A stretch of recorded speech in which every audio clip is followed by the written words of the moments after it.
যিনি আকাশ ও জমিনের সৃষ্টি করেছেন। সুবহানাল্লাহ। আল্লাহ তাআলা নিজেই প্রশংসা করেন। কোরআন শুরু করার আগেই কি করেন? প্রশংসা করতেছেন। নিজের প্রশংসা আল্লাহ নিজেই করতেছেন। এরপরে আল্লাহ রাব্বুল আলামিন শুরুতেই বলেছেন আলিফ লাম মিম যালিকাল কিতাবু লা রাইবা ফীহ। এই কিতাবের ভিতরে কোনো সন্দেহ নাই, ওই কিতাবের ভিতরে কোনো কি নাই? ভুল নাই। কি নাই? কোনো সন্দেহ নাই, কোনো ভুল নাই। আমার মুসলমান ভাইরা, আল্লাহ রাব্বুল আলামিন হাযাল কিতাবু না দিয়া যালিকাল কিতাবু দিয়েছেন। কারণ হলো যে হাযাল কিতাবু মানে এই কিতাবের ভিতরে কোনো সন্দেহ নাই। আমি বলি এই কিতাবের ভিতরে সন্দেহ আছে, এই কোরআনের ভিতরে ভুল আছে, এই কোরআনের ভিতরে আয়াতে ভুল আছে, নক্তায় ভুল আছে, পেশে ভুল আছে, জবরে ভুল আছে। এখন আপনারা বলবেন হুজুর সারা জীবন শুনে আসলাম কোরআনের ভিতরে কোনো ভুল নাই, কোরআনের ভিতরে কোনো সন্দেহ নাই, কোরআন নির্ভুল একটি কিতাব, কিন্তু হুজুর কি ওয়াজ শুনতে আসলাম আপনি মন্তব্য করেছেন যে এই কোরআনের ভিতরে ভুল আছে। তার কারণ হলো এই যে আমাদের ঘরের ভিতরে কোরআন আছে, মসজিদের ভিতরে কোরআন আছে, দোকানে লাইব্রেরিতে অসংখ্য কোরআন শরীফ আছে। দেখা যায় এই কোরআন শরীফ মানুষের ছাপানো, মানুষের হাতের লেখা, কম্পিউটার এটা কম্পোজ করা হয়েছে। এখানে জবরে ভুল হইতে পারে, নক্তায় ভুল হইতে পারে, আয়াতে ভুল হইতে পারে, সূরায় ভুল হইতে পারে। এজন্য আল্লাহ রাব্বুল আলামিন হাযাল কিতাবু না দিয়ে বলেছেন যালিকাল কিতাবু লা রাইবা ফীহ। ওই লাউহে মাহফুজ থেকে আমি আল্লাহ রাব্বুল আলামিন যে কিতাব নাজিল করেছি ওই কিতাবের ভিতরে কোনো সন্দেহ নাই। সুবহানাল্লাহ। ওই কিতাবের ভিতরে কোনো কি নাই? কোনো সন্দেহ নাই। কোরআনের বাড়ি কোথায়? লাউহে মাহফুজে। কোরআনের বাড়ি কোথায়? লাউহে মাহফুজে। আপনি যদি কোরআনের কাছে প্রশ্ন করেন, কোরআন তুমি তো দুনিয়াতে আসছো কিন্তু তোমার ঠিকানা তো আমরা জানি না, তোমার পরিচয় জানি না, তুমি তোমার ঠিকানা দাও, তোমার বাড়ি কোথায়? কোরআন দেখেন তার নিজের ভাষায় সুন্দর করে জবাব দিয়ে দেয় বাল হুয়া কুরআনুম মাজিদুম ফি লাউহিম মাহফুজ। আমার বাড়ি হয়েছে লাউহে মাহফুজে, লাউহে মাহফুজ থেকে আমি এসেছি। সুবহানাল্লাহ। কোরআনের বাড়ি কোথায়? লাউহে মাহফুজে। এই লাউহে মাহফুজ নিয়ে হযরতে আলী রাদিয়াল্লাহু তাআলা আনহু আর সাহাবারা তর্ক লেগে গেল। সাহাবীরা বলতেছে লাউহে মাহফুজ হয়েছে একটা, আর হযরতে আলী রাদিয়াল্লাহু তাআলা আনহু বলছেন না লাউহে মাহফুজ হয়েছে অনেক। এই নিয়ে তাদের ভিতরে তর্ক হয়ে গেল। বিশ্বনবী মুহাম্মদুর রাসূলুল্লাহ সাল্লাল্লাহু আলাইহি সাল্লামের কাছে গেলেন, বললেন হুজুর আমাদের ভিতরে একটা সমস্যা হয়ে গেছে। বলে কি সমস্যা? বলে হযরত আলী বলেন লাউহে মাহফুজ হয়েছে অনেক, আর আমরা বলি না লাউহে মাহফুজ হয়েছে একটা। এই নিয়ে আমাদের ভিতরে তর্ক হয়ে গেল কোনটা হবে।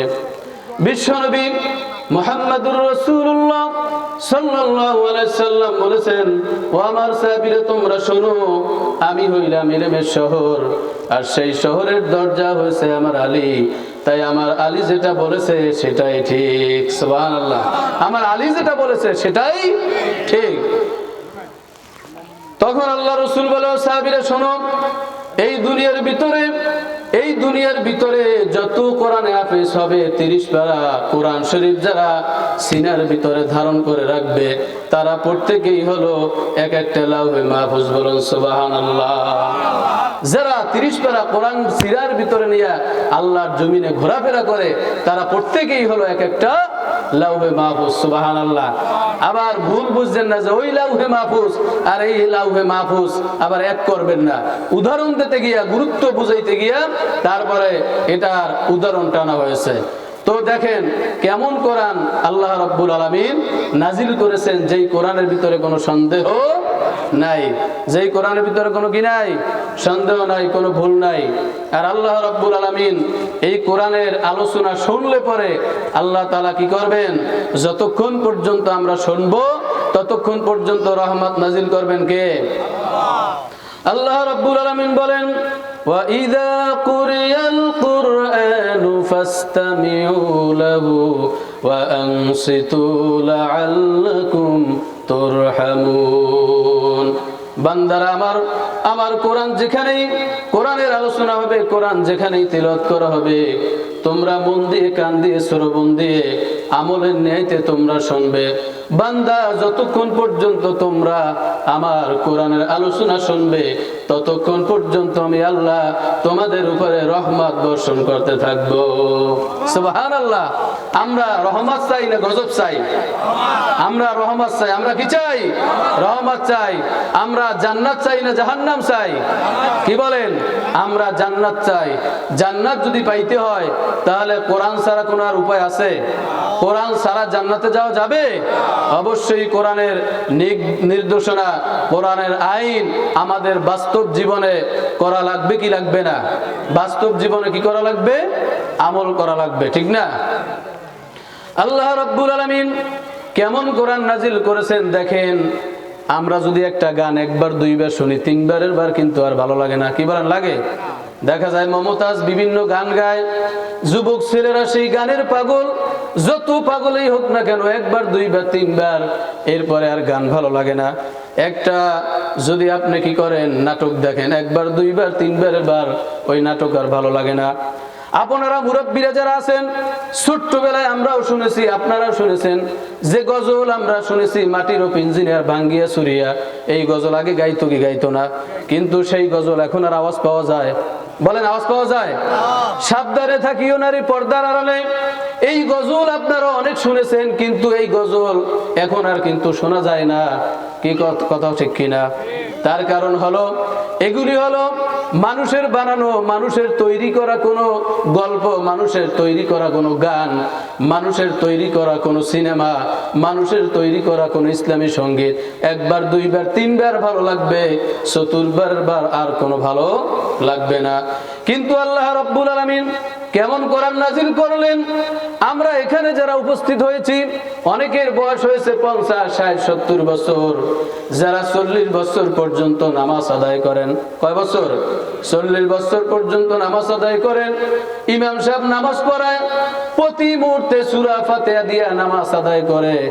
বলা হয়েছে একটা ব্যক্তি যদি 5 ওয়াক্ত নামাজ জামাতে পড়ে, আহবিন পড়ে, ইশা পড়ে, সুন্নত নামাজ পড়ে, দেখা যায় সারাদিন মিলিয়া কমপক্ষে 40 বারের মতো সূরা ফাতিহা তেলাওয়াত করা লাগে। কম বেশি হতে পারে।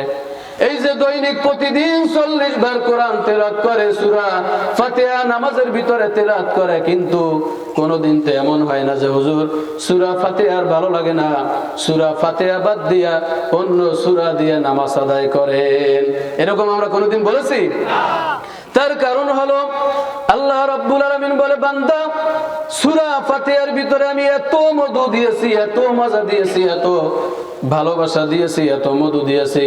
বান্দা তুমি একবার নয়, দুইবার নয়, 100 বার নয়, 1000 বার নয়, 1 লক্ষ বার নয়, 1 কোটি বারও নয়, তুমি যদি মৃত্যুর আগ পর্যন্ত যদি সূরা ফাতিহা তেলাওয়াত করো, তারপরেও তোমার এরকম মনে হবে না যে সূরা ফাতিহা তেলাওয়াত করতে আর আমার ভালো লাগে না।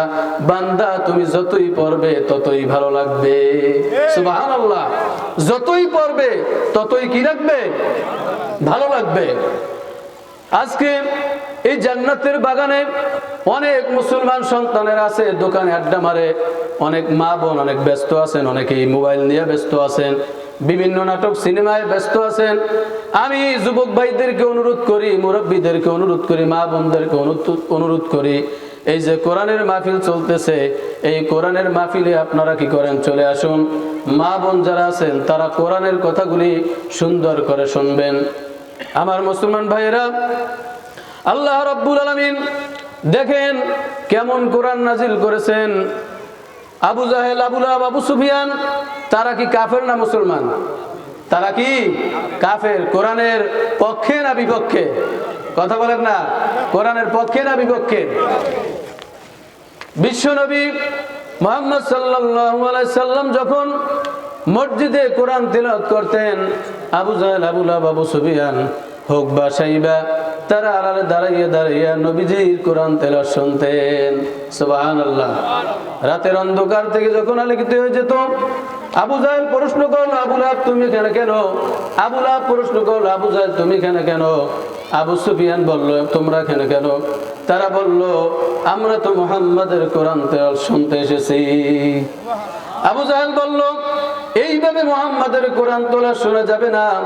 এভাবে যদি প্রতিদিন আমরা মুহাম্মাদের কোরআন তেলাওয়াত শুনি তাহলে আমরা বেদিন হয়ে যাব। খবরদার, খবরদার, আগামীকাল থেকে যদি মুহাম্মাদের কোরআন তেলাওয়াত শুনতে কেউ যদি আসো আর যদি ধরা খেয়ে যাও তাহলে তোমাদেরকে শাস্তি দেওয়া হবে। বলছে কি? নেতায়। আবু জাহেল কি নেতা? নেতায় যেহেতু বলছে, এখন খবর আছে না? দ্বিতীয় দিন আবু জাহেল চিন্তা করলো, আজকে তো আবু লাহাব আসবে না, আবু সুফিয়ান আসবে না, হুকবা সাইবা কেউই আসবে না, আমি একা গিয়া মুহাম্মাদের কোরআন তেলাওয়াত সুন্দর করে শুনবো। সুবহানাল্লাহ। আবু লাহাব চিন্তা করলো, আবু জাহেল তো নিজেই ঘোষণা করে দিয়েছে, আবু জাহেল নিজেই তো আসবে না, আবু লাহাব আসবে না, তাহলে আমি একা গিয়া সুন্দর করে মুহাম্মাদের কোরআন তেলাওয়াত সুন্দর করে শুনবো। দ্বিতীয় দিন আল্লাহ নবী মসজিদে কোরআন তেলাওয়াত শুরু করেছেন। আবু জাহেল, আবু লাহাব, আবু সুফিয়ান, হুকবা সাইবা তারা আড়ালে দাঁড়াইয়া দাঁড়াইয়া নবীজির কোরআন তেলাওয়াত শুনতেছেন। রাতের অন্ধকার থেকে যখন আলোকিত হয়ে গেল, আবু লাহাব প্রশ্ন করলো, আবু জাহেল তুমি এখানে কেন? আবু জাহেল প্রশ্ন করলো, আবু লাহাব তুমি এখানে কেন? আবু সুফিয়ান বলল, তোমরা এখানে কেন? তারা বলল, আমরা তো মুহাম্মাদের কোরআন তেলাওয়াত শুনতে এসেছি। আবু জাহেল বলল, খবরদার, আগামীকাল থেকে যদি মুহাম্মাদের কোরআন তেলাওয়াত শুনতে কেউ আসো আর যদি তোমরা ধরা খেয়ে যাও তাহলে তোমাদের গর্দান কেটে দেওয়া হবে। এবার এমন সাবধান কঠিন আইন জারি করে দিয়েছেন, আগামীকাল থেকে যদি কেউ মুহাম্মাদের কোরআন তেলাওয়াত শুনতে কেউ আসো আর যদি ধরা খেয়ে যাও তাহলে তোমাদের গর্দান আলাদা করা হবে। গর্দান কি করা হবে? আলাদা করা হবে। তৃতীয় দিন আল্লাহর নবী মসজিদে যখন কোরআন তেলাওয়াত শুরু করেছেন, আবু জাহেল চিন্তা করলো, আগামীকাল যখন গর্দান কেটে দেওয়ার কথা বলেছি, ভয়তে তো